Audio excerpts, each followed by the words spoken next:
Así que abordamos la situación de los zoológicos, los parques como el Loro Park, cerrados en el confinamiento, sin turistas que puedan aprender, disfrutar de los animales con su entrada. Hablamos ya con Javier Almunia, director del Loro Parque Fundación. Buenas tardes. Hola, buenas tardes. Ustedes llevan 11 meses cerrados, con muchos gastos asociados, imagino, datos millonarios al mes.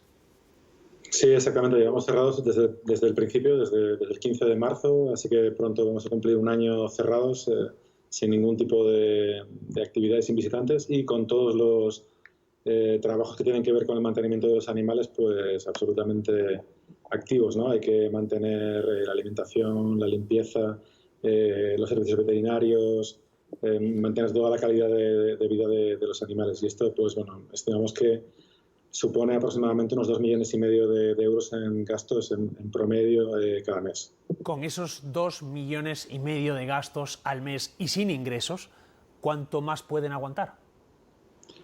Pues la verdad es que no mucho más. Es una situación bastante complicada. Afortunadamente, bueno, pues la estructura de la empresa ha podido resistir hasta este momento y evidentemente priorizamos lo que es el mantenimiento del bienestar de nuestros animales por encima de todo y bueno, con eso podemos seguir garantizándolo, pero la situación no se puede prolongar mucho. Estamos ya esperando que se pueda recuperar de nuevo, sobre todo la actividad turística, para poder volver a tener visitantes, que es lo que deseamos.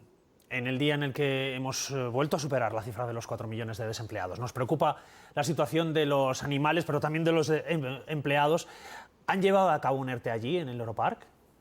Sí, afortunadamente la posibilidad de los ERTEs ha permitido, pues bueno, minimizar un poco los costes, pero evidentemente hay unos empleados que no es posible enviar al ERTE, que son todos los que tienen que ver directamente con el cuidado de los animales. Por lo tanto, a pesar de haber podido aprovechar del ERTE en ese sentido para poder reducir los gastos cuando no podemos estar operando, sin embargo hay que mantener prácticamente la mitad de la plantilla en activo para poder mantener todos los animales en perfecto estado de salud y bienestar. Eso en cuanto a las personas, Javier, y ahora le pregunto por la situación de los animales. Usted mismo hacía alusión a que, claro, es necesario el mantenimiento. ¿Corre peligro ese mantenimiento? No, de ninguna forma. En ese sentido lo tenemos garantizado al 100% y para nosotros es la prioridad máxima. Es decir, que en ningún momento va a correr peligro el mantenimiento de los animales. De eso va a estar todo el mundo absolutamente seguro, porque además no solamente es una prioridad desde el punto de vista empresarial, es que cada uno de los que trabajamos en el parque tenemos los animales como nuestra prioridad también personal. Es decir, todos mis compañeros que trabajan directamente en el cuidado de los animales, veterinarios, cuidadores, personal de limpieza, están volcados en que los animales estén en perfecto estado. Y mientras tanto, ustedes siguen arrimando el hombro con su fundación, limpiando, por ejemplo, el mar, el fondo del mar, de plásticos, de mascarillas tiradas. Sí.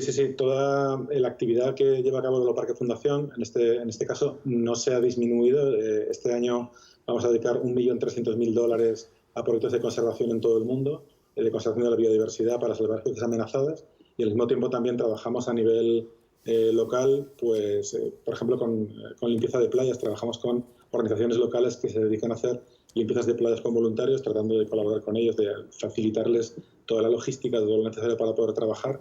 Y una de las cosas que se han estado encontrando durante todo este año, 2020 y lo que llamamos del 21, pues es una mayor presencia de residuos que tienen que ver con el COVID, ¿no? Pues desde guantes de plástico y mascarillas, y desafortunadamente un repunte de utilización de algunos elementos de un solo uso que se han hecho de nuevo frecuentes con esta cuestión del COVID, y que habíamos conseguido por fin relegar un poco ya a un segundo plano, pero que han vuelto a tomar vigencia.